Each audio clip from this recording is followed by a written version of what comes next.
Having made presets in both Serum and Vital, I want to compare the two synths together today and talk a little bit about the differences between them. So the way that we're going to do that is by the hand of this project over here. As you can see, what I've done is I've taken the baseline that was originally made in Serum inside of this project and I've re-implemented in a very similar manner inside of Vital. And then I also have the same setup for synths over here, so you can see that we have two synth sounds over here. And they're not the exact same sounds, that is true for the baseline as well as for the synths. They're just the same philosophy, the same approach to creating those type of sounds. So when it comes to the Serum bass, this is actually a patch that started off as my subshifter auto sub control patch. This patch is part of the Psychedelic Essentials Volume 3 preset pack, but I did make some modifications. Mainly, I changed the starting wavetable to a wavetable of my bass tables pack. And then we also have this note setup over here, which, as you can see, this note setup is routed to the level over here, meaning that for higher notes, the volume of the bass line is going down a little bit. So you can hear what kind of effect that gives over here. If I just play the kick and bass.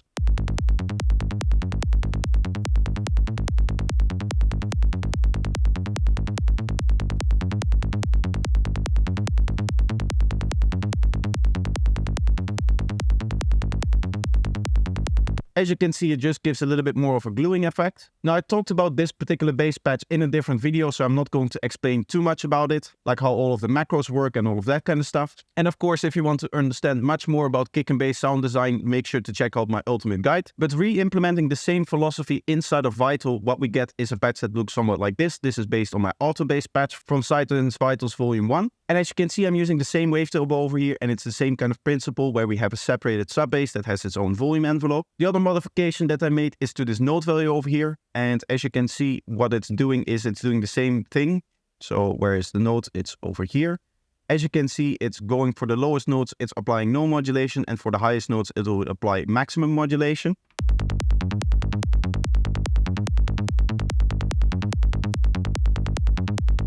And you can see in this particular case, I routed that to the sub. You can do this inside of Vital because the modulation can actually extend more than the amount over here. I believe it's not possible to modulate in the same way inside of Serum, but I could be wrong. But I found that this is just an easy way to do it inside of Vital, and it gives a very similar result. It just keeps the higher harmonics a little bit louder. If you want the exact same result of the volume going down, you can always modulate this one over here. That is, of course, going to apply to the whole patch in general, just like we had set up in Serum. So those are the two bass lines. What I'm now going to do is I'm going to give you two listen throughs. For one, you won't see which plugin is which, and then I'll talk a little bit, and then I'll do another playthrough, and then you get to see which plugin is actually which. So that way you can make up your mind on which one you like more.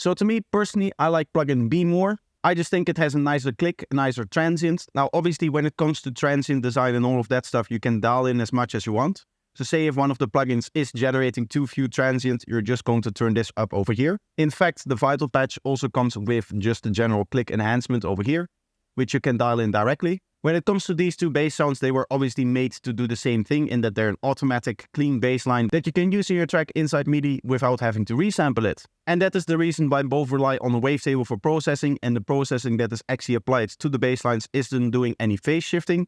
The only thing that we have is some stereo processing in terms of M stereo spread for the body and M stereo generator for the transient. And then we have a little bit of EQing over here. Yes, there's going to be a little bit of phase shift in the lower harmonics over here, but this is negligible because these bells introduce very little phase shift. Then finally we have our filtering rack, a transitional EQ, and then finally volume control over here. So all of this stuff you can really ignore because it's just there for the transitions. And of course there's no differences between the change. Obviously I made a small difference here in the EQ earlier when I showed about the transient, but that's just the difference that there is. Other than of course the plugin that we're starting off with. So now let's have a listen to the plugins again, and this time we'll know which one is playing.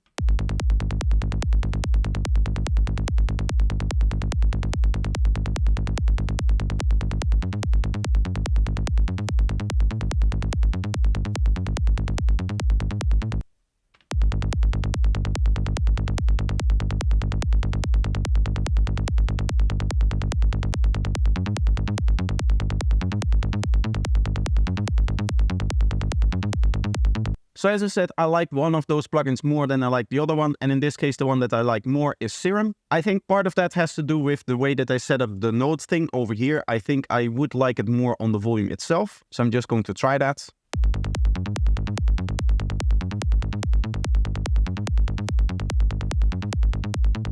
I like that more, but still when it comes to those higher notes, I don't really like the transient. And that was my main complaint with Vital, is that the transient doesn't really feel that stable. Whereas the Serum patch over here just always nails the transient for me.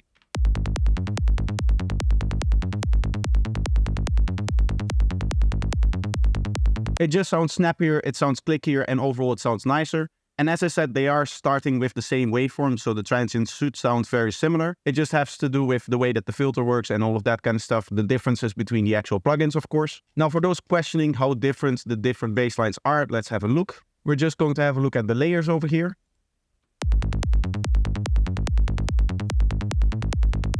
Let's do that over here, where it's not changing the note.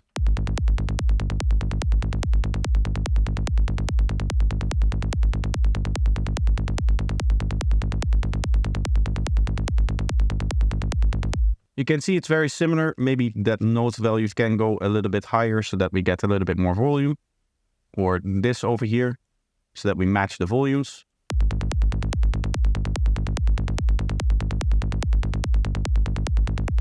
You can see there's a little bit of a disparity here in the higher waveform if I match the lower part. Maybe that has to do with the exact phase rotation of the sub bass over here.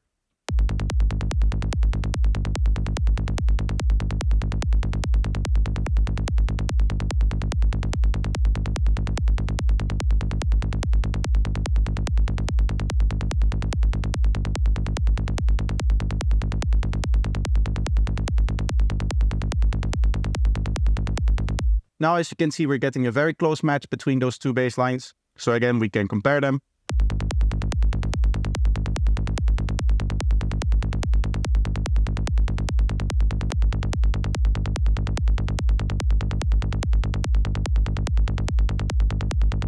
And honestly, again, I'm going to say that I like the Serum one more. Now, one of the things that you'll notice inside of Psytrance Vitals Volume 1 is that the amount of bass patches is really, really low. In fact, you can see there's very few of them, and there's 2 layers and an intro bass as well. So really, when it comes to main drop bass sounds, there's like 5 of them.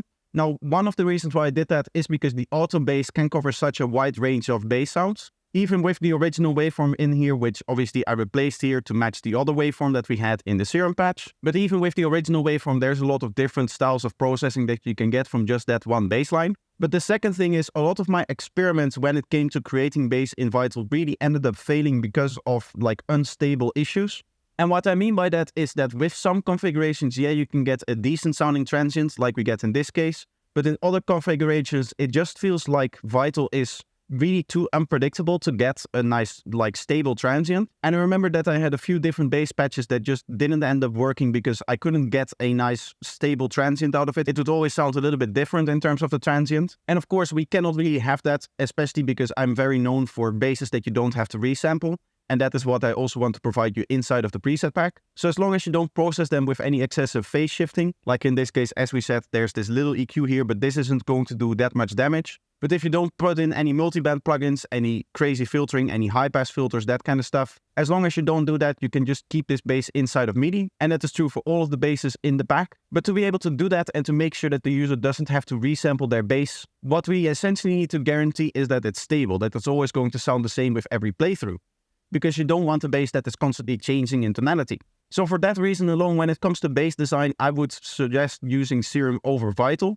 You can of course still get great results out of Vital, just remember that you need to resample to actually get a bass sound that is stable, in the sense that once you have resampled one note and you just use that one note throughout your whole track, you're always going to be playing back the same exact bass sound. Now, all of this talk about stability and resampling and all of that stuff is of course important to keep your bassline clean, which is something that I explained in the Ultimate Guide, but also in a separate video.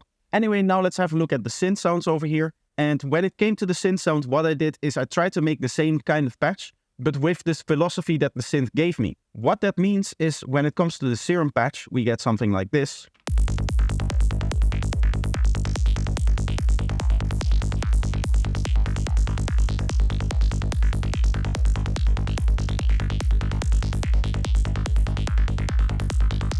As you can see, this is a very simple patch. We just have a saw wave going through a bandpass 24 filter over here, which is being modulated by a note on random over here. And then in terms of the effects, we have a hyper dimension for some stereo width. We use the compressor to bring out all of those frequencies. Remove the lower frequencies because we really don't want them and they're going to clog up our mix. And then finally we have a 1/8 dotted ping pong delay over here, which gives the sound its psychedelic trailing effect. Now, when it comes to Vital, what you'll notice is that the Vital patch is much more wet sounding.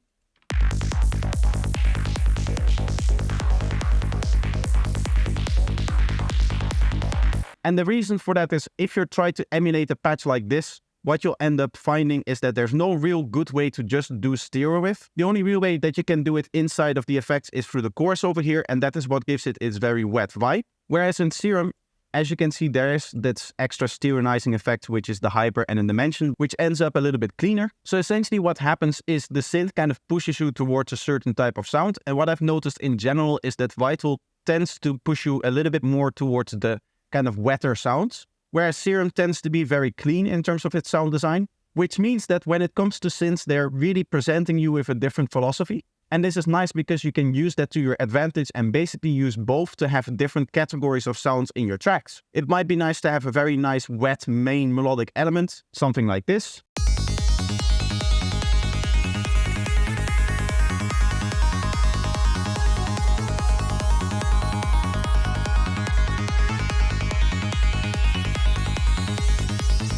And follow that up maybe with some very gritty synth sounds.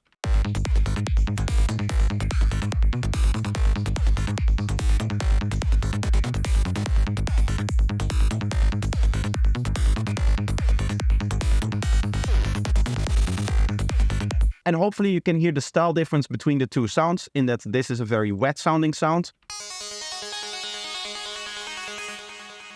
Lots of delay and reverb, lots of like interesting play in the stereo field, lots of small details that are changing all the time. Whereas these synth sounds sound very stable and sound very clean.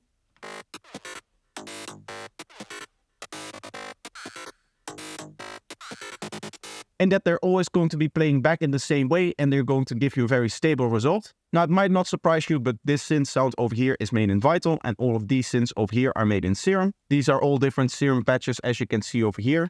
And then there's a resample part as well, which is just a recording of all of the other things, but with a glitch plugin on there. So when it comes to synth sound creation, what I would mainly recommend is using both. If you have the possibility to get both and to use them to their fullest extent and to learn them to their fullest extent, they're both very powerful tools that are going to give you different sounds. And honestly, that kind of thing is going to be true for any plugin. When it comes to plugins, they all have an identity. They all have a way that they kind of lead you to the sound design that they're trying to create. In the sense that if you're going for a very complex patch, it is probably a good idea to load up a Phaseband. And the reason for that is Phaseband is naturally designed to allow you to create very complex patches with lots of different effects, with lots of different generators, with endless modulation in there. As these are just lists that you can build up yourself and it's not hardwired like it is in the other synths. So Phaseband, for example, leads itself very much towards very complex sound design. And if that is what you're looking for and you open up Phaseband, that is probably what you're going to get. And as I said before, Serum seems to be very precise in its nature, whereas Vital seems to be a little bit more playful